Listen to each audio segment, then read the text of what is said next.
नमस्कार। मेरे इस वीडियो में आप सबका हार्दिक स्वागत है। आज हम लोग 9वीं कक्षा के चेतना पाठ का अध्ययन करने चल रहे हैं, जिसकी विधा साक्षात्कार है। 15 अक्टूबर 1931 धनुषकोडी रामेश्वरम में जन्मे प्रस्तुत पाठ के लेखक प्रतिष्ठित वैज्ञानिक, पूर्व राष्ट्रपति, अभियंता और भारत रत्न डॉक्टर APJ अब्दुल कलाम जी हैं, जो मिसाइल मैन के नाम से भी प्रख्यात है। 15 अक्टूबर को इनके जन्मदिन के उपलक्ष्य में ही वाचन प्रेरणा दिवस मनाया जाता है, जिस पर आप लोग वृत्तांत लिखते हैं। प्रस्तुत साक्षात्कार में डॉक्टर कलाम जी ने संसार, ब्रह्मांड, मानवता, आत्मा आदि पर गंभीरता एवं गहराई से अपने विचार व्यक्त किए हैं, जिनको पढ़कर हमें ऐसा लगता है मंजिलें उनको मिलती हैं जिनके सपनों में जान होती है। मंजिलें उनको मिलती हैं जिनके सपनों में जान होती है।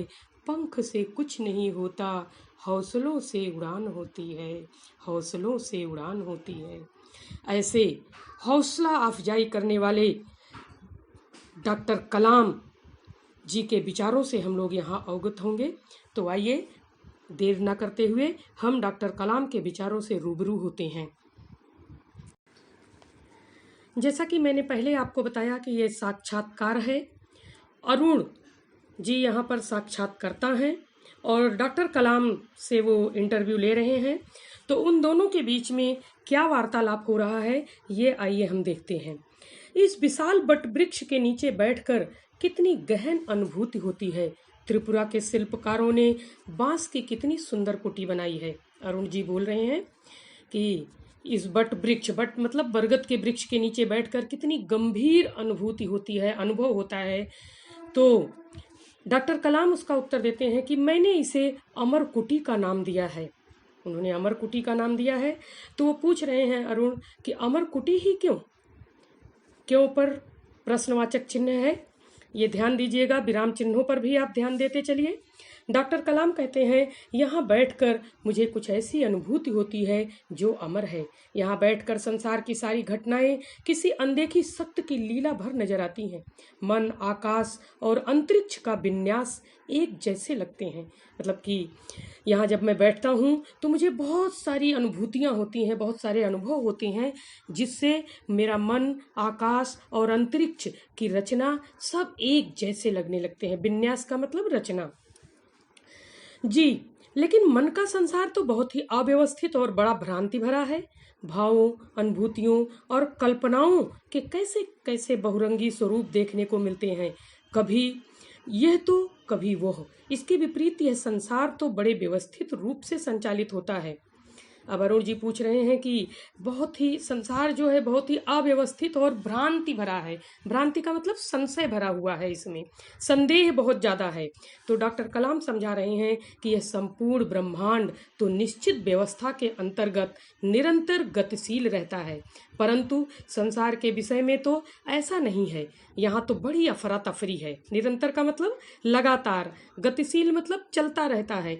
कि यह संपूर्ण ब्रह्मांड जो है एक व्यवस्था के अंतर्गत, एक व्यवस्था बनी हुई है, उसी के अंतर्गत लगातार चल रहा है। जिस प्रकार सृष्टि के बाह्य संसार के संचालन के लिए कुछ निश्चित नियम हैं, जैसे गुरुत्व का नियम। ऊपर गुरुत्व का क्या नियम, गुरुत्वाकर्षण का क्या नियम है कि कोई चीज ऊपर फेंकी जाती है तो वो नीचे गुरुत्वाकर्षण से नीचे आ जाती है। तो यह एक नियम। वायु गतिकी का नियम, वायु हवा के वेग से जो चलता है उसका नियम। ठीक उसी प्रकार मन के आंतरिक संसार के संचालन के लिए भी निर्धारित नियम है। इन नियमों की समझ से जीवन के अनुभवों को बेहतर ढंग से समझा जा सकता है। एक बार अपनी आत्मा के संपर्क में आ जाने पर मनुष्य मानो इस ब्रह्मांड के केंद्र बिंदु के रूप में क्रियाशील हो जाता है। मतलब हम सब एक दूसरे से पूरी तरह जुड़े हुए हैं। अब इस मन के आंतरिक संसार का नियम क्या है, इसको हम समझते हैं कि इसको अगर हम समझ लेंगे तो इससे हमें क्या लाभ है। तो डॉक्टर कलाम बताते हैं कि इस अमर कुटी में बैठने से मुझे बहुत बड़ी अनुभूति होती है। वह अमर है। अमर मतलब जो कभी समाप्त नहीं होता है। कलाम के अनुसार संपूर्ण ब्रह्मांड एक निश्चित व्यवस्था के अंतर्गत चलता है। जिस प्रकार से सृष्टि के बाह्य संसार के संचालन के लिए कुछ नियम हैं, उसी प्रकार मन के अंदर भी उसको संचालित करने के लिए कुछ नियम बनाए गए हैं। यदि मनुष्य उन नियमों को समझ लेता है तो जीवन के अनुभवों को भी अच्छी तरह से वो समझ लेगा। एक बार यदि मनुष्य आत्मा के संपर्क में आ गया तो मानो मनुष्य इस ब्रह्मांड के केंद्र बिंदु के रूप में एक दूसरे से जुड़ जाएगा। अब आगे बढ़ते हैं। फिर से अरुण जी पूछ रहे हैं, कितना सुंदर विचार है। शाश्वत अंत संबद्धता, जन्म से भी पहले घटित हुई घटनाओं का प्रभाव अब भी आपके ऊपर है, और जो लोग आपसे पहले हुए हैं वे भी किसी न किसी रूप में आपके साथ हैं। शाश्वत का मतलब निरंतर, लगातार, सतत। अंतर संबद्धता, आंतरिक रूप से जुड़े हुए हैं। तो डॉक्टर कलाम उसका उत्तर दे रहे हैं कि इस शाश्वत अंतर संबद्धता का अर्थ है जहां एक का अंत होता है वहीं से दूसरे का आरंभ होता है। केवल उस समय हमें इसका ज्ञान नहीं होता। सभी प्राणियों में कुछ गहन और व्यापक अर्थ निहित होता है जिससे प्रायः हम अनभिज्ञ होते हैं। अनभिज्ञ का मतलब किसी भी प्रकार का ज्ञान ना होना, जानकारी ना होना। तो अरुण कह रहे हैं कि जैसे सूढ़ी कैटरपिलर को प्राण त्यागते समय तितली के रूप में अपने पुनर्जन्म का ज्ञान नहीं होता। मतलब छोटा सा कीड़ा होता है और जब वो बड़ा विकसित होता है तो वो तितली बन जाता है, लेकिन तितली बनने के बाद उसे ये पता नहीं चलता कि मैं पहले कैसा था। डॉक्टर कलाम कह रहे हैं कि इसका बोध होना कि हम सभी एक भव्य आकृति का हिस्सा हैं। भव्य आकृति मतलब ब्रह्मांड का, इस पूरे ब्रह्मांड का हिस्सा हैं, बड़ा जरूरी है। यह ब्रह्मांड किसी निश्चित प्रयोजन के बिना ना तो बना है न चल रहा है। प्रयोजन मतलब लक्ष्य, कारण, कि किसी एक निश्चित प्रयोजन से, निश्चित कारण के कारण ये बना हुआ है और चल रहा है। और हम सब इस महानाटक में एक पात्र की भूमिका में स्वयं अपना अपना कार्य करने में विश्वास रखना होगा। और हम लोग उस ब्रह्मांड के, एक ब्रह्मांड जो है वो महानाटक है, नाटक की तरह चल रहा है, और हम मनुष्य उसमें एक पात्र की भूमिका, एक कलाकार की भूमिका निभा रहे हैं।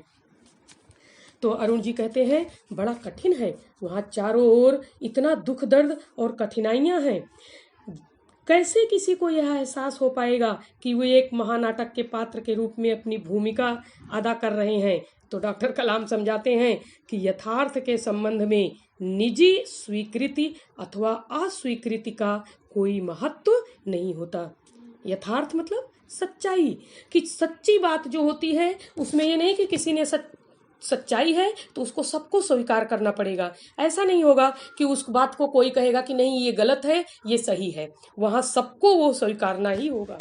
यह विवश मानसिकता के चलते किए गए दंभ मतलब अहंकार प्रदर्शन की तरह निरर्थक है, व्यर्थ है। मतलब हम अहंकार के वशीभूत होकर हम ये गलत चीज को हम गलत नहीं मानते, हम उसे कहते हैं वो सच है, तो वो ऐसा नहीं चलेगा, वो व्यर्थ है बिल्कुल। दुनिया में दुख दर्द और कठिनाइयों के साथ साथ कितना प्रेम, सौंदर्य और आनंद भी तो है।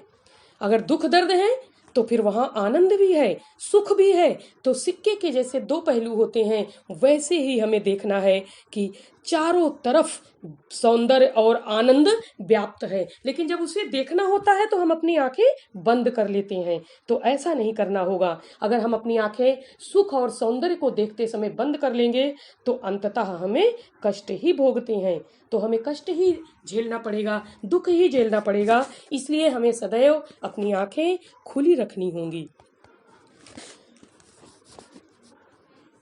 तो लोग ऐसा करते क्यों नहीं है, अरुण जी पूछ रहे हैं। तो कलाम जी फिर बता रहे हैं, क्योंकि हम भ्रमवश स्वयं को ही अपने जीवन का केंद्र मान बैठते हैं। भ्रमवश मतलब कि गलती, एक हमको अपने मन में एक शंका है, एक धोखा है कि हम ही जीवन के सबसे बड़े केंद्र हैं। ऐसी स्थिति में हम सदैव इस उम्मीद में रहते हैं कि दुनिया समाज में होने वाला प्रत्येक कार्य हमारे अनुकूल और हमारे लाभ के लिए ही हो। मतलब हम सदैव चाहते हैं कि जो भी कार्य हो रहा है उसमें हमारा लाभ ही हो।